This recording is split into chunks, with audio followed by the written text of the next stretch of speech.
What's up, Internet? My name's Ori. Welcome back to the channel. It is Monday, July 11th, day 6 inside the Big Brother house.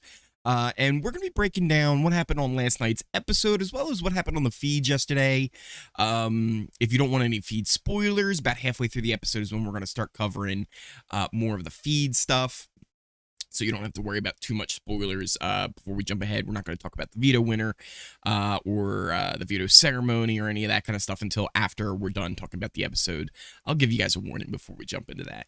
But with that said, let's jump into what happened in last night's episode. And to be honest, it was meh, right? Nothing really big happened. We had nominations. There were a few things I was interested in seeing that I did get to see, and some things I thought we would see that we didn't.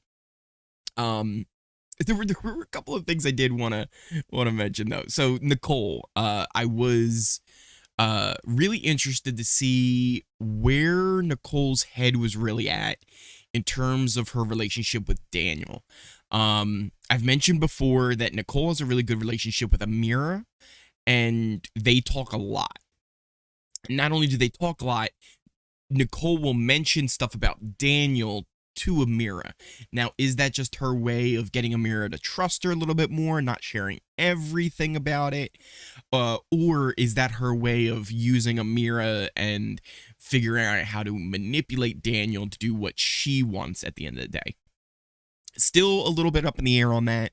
But from the diary sessions, it does seem like Nicole and Daniel do have a pretty tight final two alliance. It seems like they're loyal to each other, and Nicole's taking it seriously, and it seems like Daniel's taking it seriously. So we'll see how that develops further in the season.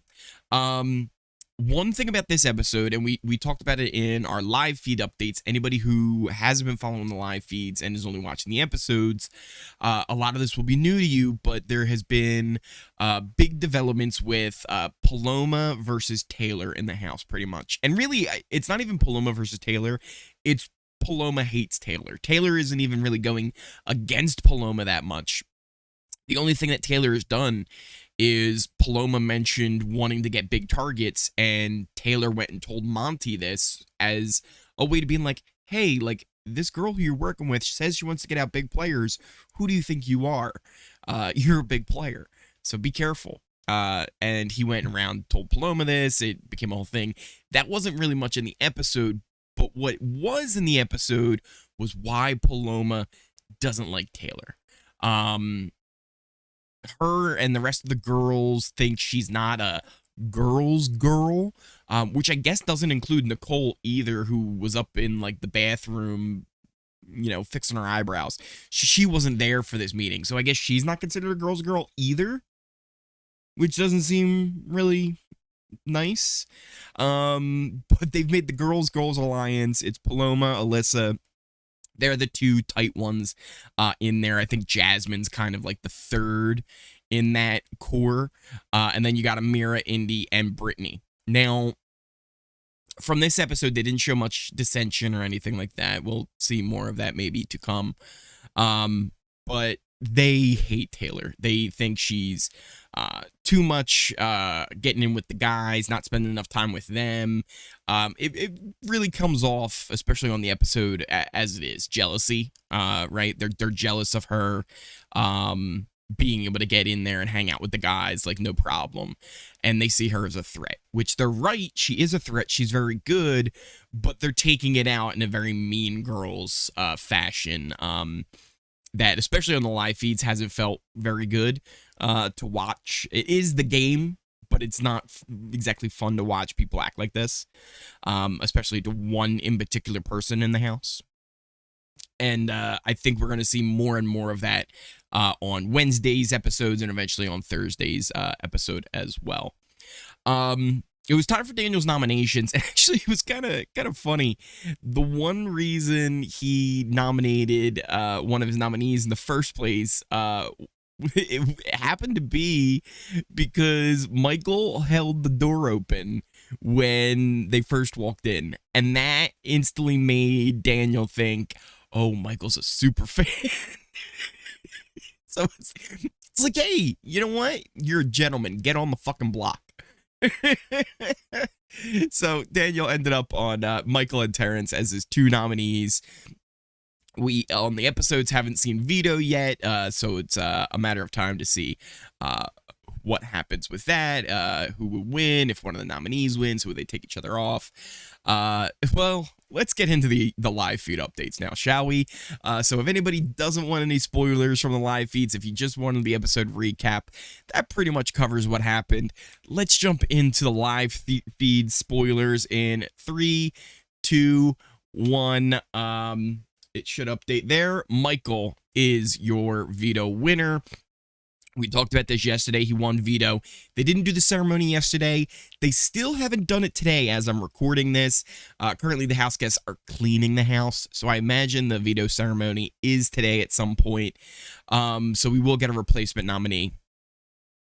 Taylor has been the front runner to be the replacement nominee pretty much since Michael won it. Even before Michael won it, I feel like people were planning for Taylor to be put up as the renom. It seems like everyone is pretty much on board at this point. Nicole had a little bit of a wavering yesterday. She said, like, man, like, why? Something doesn't feel right, right? There was something that just in her gut, like, she was like, it doesn't feel right. So she was on to something. She never really was able to kind of finish that thought. But yeah, she was getting there. Daniel had some wavering last night too. He had a long talk with Monty because he fears that with it being Terrence and Taylor up on the block, that there could be some racial blowback on him for doing this. Monty tried to reassure him. He's like, no, it's not going to be like that. Pretty much sealing Taylor's fate, to be honest. And Monty's done a really big job of not only being like, oh, okay, I've seen Paloma hates Taylor. I'm going to run with this and just drive her into the ground, because Monty has become probably the #2 biggest Taylor hater and supporter of getting her out, which is fascinating. It's really fascinating to me, especially from what I understand. Taylor was legit trying to help Monty and point out that Paloma was going to be coming after the big guys and she wants big targets out, which is true. She's in this girls alliance. Yeah, she's got a little like alliance with Monty, but she would rather get those guys out eventually than keep them around. Daniel even at one point said, what if I just keep her and let someone else do it?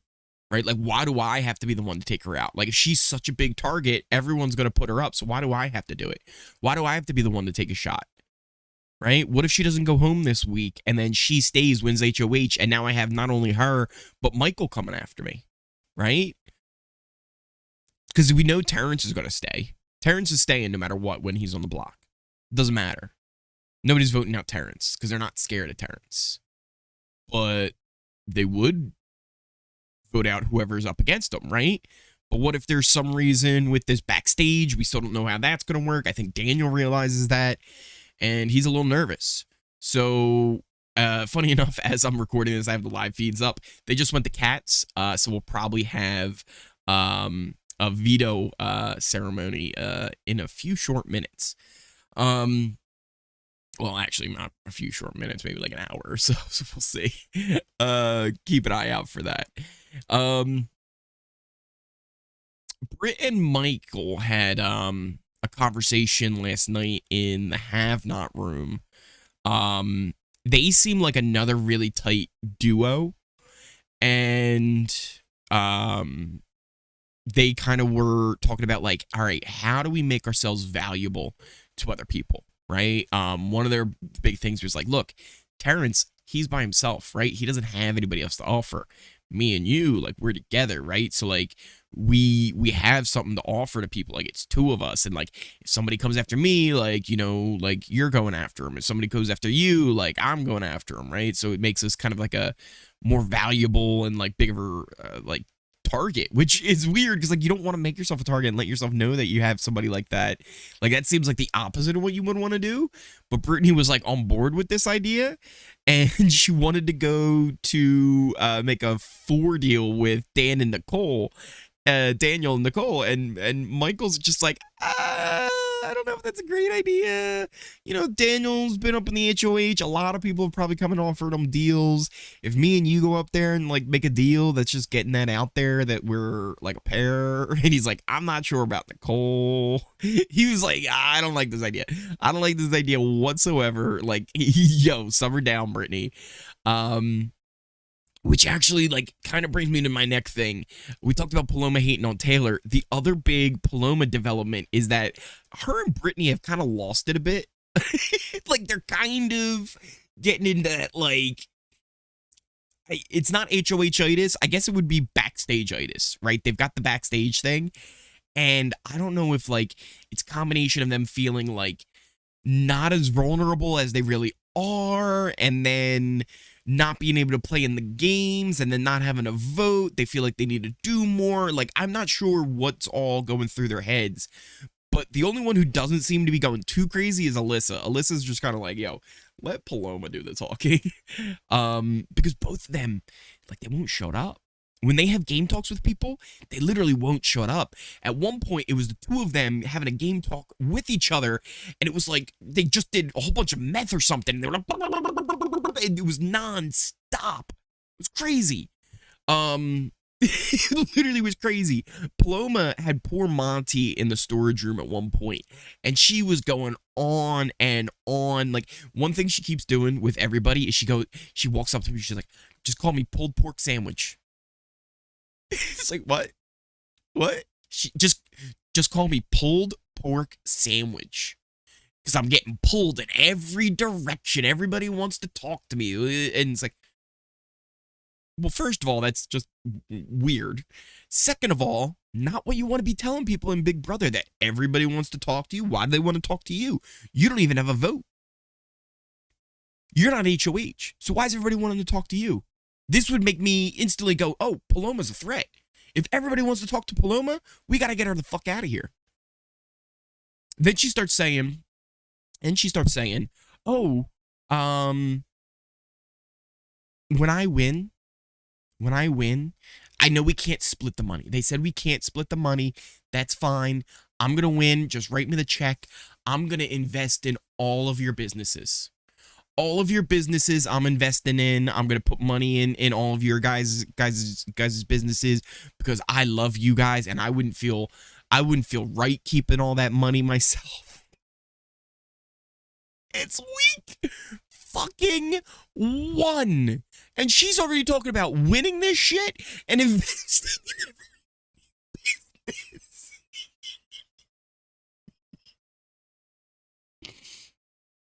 She might go home.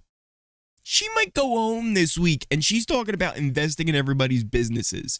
She has lost it inside this house. Absolutely lost it.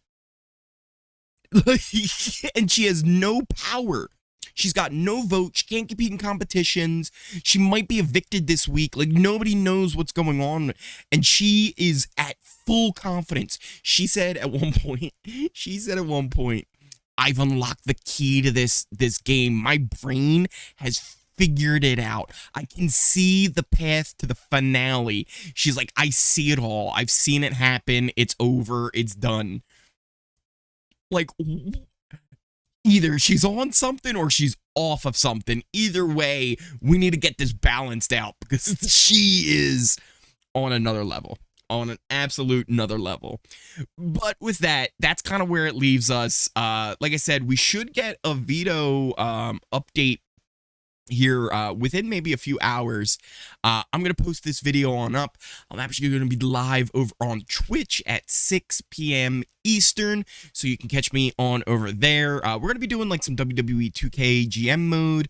It's a lot of fun. You can hang out, but what it really offers is a good way for me to chat with the people in chat, and also keep an eye on the Big Brother feeds, and we can kind of talk about that and figure out what's going on and have a good time.